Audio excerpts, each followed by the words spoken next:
जय हिंद दोस्तों, मैं आपका अपना यस। अभी जो वीडियो लेके आए, ये है 8th पे कमीशन को लेके। और जैसे ही 8th पे कमीशन का नाम आता है, जो भी गवर्नमेंट एम्प्लॉय है तो एक अंदर से अलग ही खुशी आती है।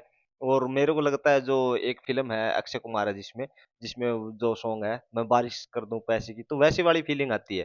तो दोस्तों 8th पे कमीशन की वैसे तो काफी लंबे टाइम से घोषणा हो चुकी थी, लेकिन अभी क्या है, वो पहले वर्बली थी। अभी जो मतलब जो भी औपचारिकता है वो पूरी करते हुए टीओआर टर्म ऑफ रेफरेंस को मंजूरी दे दी है कैबिनेट ने। अभी इसको लेके मतलब बोर्ड का गठन हो गया है। पहले अभी तक तो बोर्ड का गठन हुआ ही नहीं था। तो अभी ना काफी सारे जो भी कर्मचारी हैं उनको उत्सुकता है कितनी पेंशन मतलब सैलरी बढ़ जाएगी, पेंशन वालों को पेंशन बढ़ने की है। तो आपको जो टीओआर है, टर्म ऑफ रेफरेंस क्या है, या कब तक आपका पे कमीशन लग जाएगा, एरियर मिलेगा नहीं मिलेगा, तो मैं वैसे तो आपने न्यूज वगैरह में देख ली होगी, लेकिन मैं आपको पूरी डिटेल में बताने वाला हूँ आपकी सैलरी कितनी बढ़ सकती है और टर्म ऑफ रेफरेंस क्या है। तो पॉइंट टू पॉइंट मैं आसान भाषा में, जो देसी भाषा बोलते हैं, उसमें समझाने की कोशिश करूंगा। तो दोस्तों लास्ट तक ये वीडियो में जुड़े रहना, और जो भी दोस्त पहली बार चैनल को देख रहे हैं चैनल को सब्सक्राइब भी कर लेना। तो सबसे पहले तो दोस्तों आज कैबिनेट ने मंजूरी दे दी है। जो मेन मेन पॉइंट है ना, देखो ये जो ऑफिशियल है ये जारी कर दिया गया है। तो आप देख भी सकते हो भाई, ये 28 अक्टूबर को ये रिलीज हुआ है। 28 अक्टूबर को ये जारी किया गया है। तो कैबिनेट के द्वारा जो union cabinet chaired by the prime minister के द्वारा, जो मतलब प्रधानमंत्री के द्वारा जो चेयर की गई थी, तो उन्होंने जो अप्रूव कर दिया टर्म ऑफ रेफरेंस 8th पे कमीशन को लेके। तो इसमें क्या क्या मेन पॉइंट है वो आपको मैं डिटेल से आगे बताने वाला हूँ। तो दोस्तों देखो, मैंने पूरी शुद्ध हिंदी में बना रखा है, तो यहाँ पे देख सकते हो। वैसे तो मैं डिटेल से बता ही देता हूँ आपको। केंद्रीय वेतन आयोग होता क्या है? तो दोस्तों जो सेंट्रल पे कमीशन है, एक विशेष सहकारी सरकारी समिति होती है जिसका काम होता है केंद्रीय कर्मचारियों के वेतन भत्ते और पेंशन की समीक्षा करना और जरूरत पड़ने पर उनको बढ़ाना, या मतलब उनको सुझाना। तो इससे भारत सरकार समय समय पर गठित करती है, और हर 10 साल में एक बार गठन होता है। आपको पता ही है। अब तक 7th पे कमीशन बन चुके हैं, अभी 8th पे कमीशन शुरू होने जा रहा है। तो 8th पे कमीशन का गठन कब हुआ है? तो 8th पे कमीशन की घोषणा तो हुई थी जनवरी 2025 में। कैबिनेट की मंजूरी मिली है 28 अक्टूबर 2025 को। तो सिफारिश देने की समय सीमा, तो समय सीमा दोस्तों 18 महीने निर्धारित की गई है। तो जो भी सिफारिश वगैरह है वो 18 महीने के अंदर मतलब पूरी डिटेलमेंट लेके दे दी जाएगी। मतलब 2027 तक इसकी रिपोर्ट आएगी। अब काफी सारे दोस्त कंफ्यूजन हो जाएंगे, ये पे कमीशन तो 26 में लगना था, लेकिन रिपोर्ट तो 27 तक आएगी। लेकिन जो सैलरी है ना दोस्तों, वो सैलरी आपको 1 जनवरी 2026 से ही मिलेगी। इसका मतलब आपको एरियर मिलेगा। तो आयोग में कौन कौन होंगे? यह एक अस्थायी टेम्परेरी निकाय होगा। इसमें एक अध्यक्ष होगा, एक सदस्य पार्ट टाइम मेंबर, और एक सदस्य सचिव होगा। ये लोग मिलकर पूरे देश के सरकारी कर्मचारियों के वेतन की संरचना और भत्तों की समीक्षा करने वाले हैं। तो वित्त आयोग किन किन बातों का ध्यान रखेगा, मैं पूरी डिटेल में इसलिए बता रहा हूँ क्योंकि आप अगर ऑफिशियल मेमोरेंडम वगैरह पढ़ोगे तो समझ में नहीं आएगा। मैं इसलिए आपको सही आसान भाषा में बता रहा हूँ। तो एट्थ जो टीओआर टर्म ऑफ रेफरेंस है, वो उसका काम क्या है, ये पूरा मतलब जो बोर्ड गठित हुआ है ये क्या क्या काम करने वाला है। जब 8वां वेतन आयोग अपनी सिफारिश तैयार करेगा, तो वह कई महत्वपूर्ण पहलुओं पर ध्यान देगा। ये नहीं है भाई किसी ने बैठा और भाई इतनी इतनी सैलरी बढ़नी चाहिए, ऐसा नहीं होता। बहुत सी चीजें देखी जाएगी।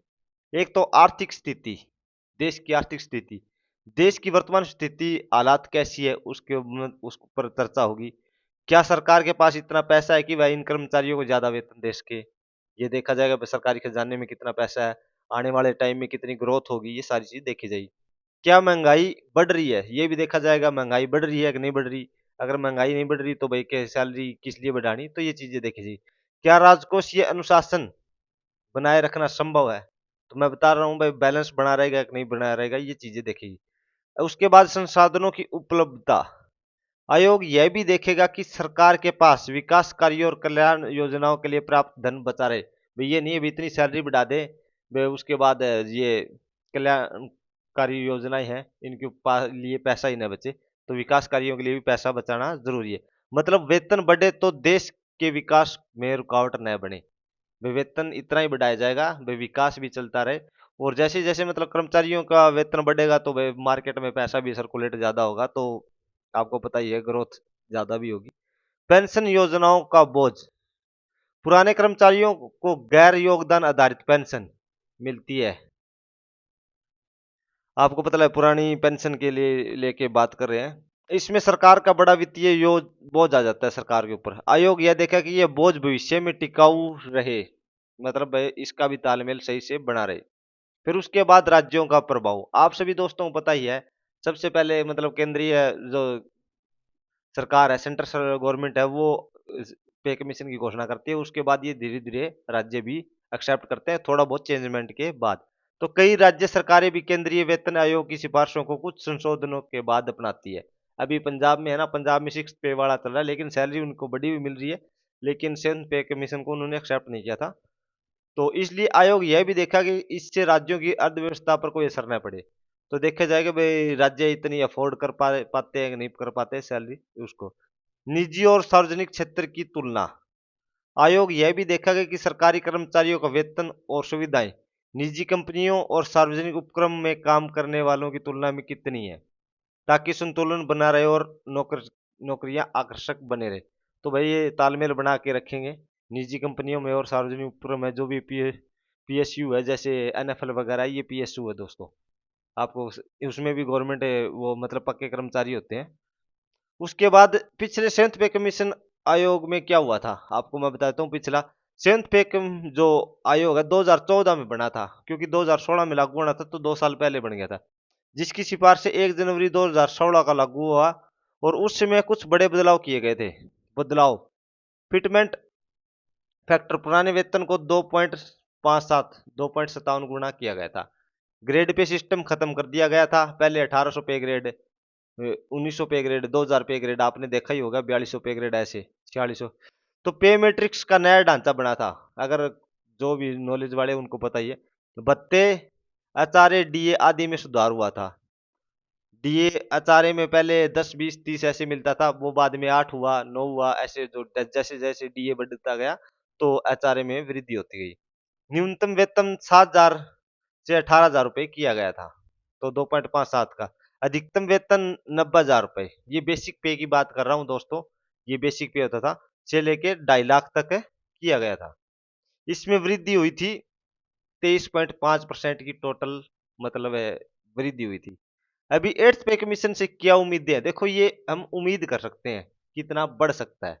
अभी काफी सारे दोस्त इसको लेके रहते हैं अभी कितना बढ़ जाएगा। तो अभी कोई आधिकारिक आंकड़ा तो आया नहीं है, क्योंकि अभी तो आयोग की गठन ही हुई है, वेतन आयोग की। तो अभी वो अपनी रिपोर्ट वगैरह देगा, 18 महीने लेंगे।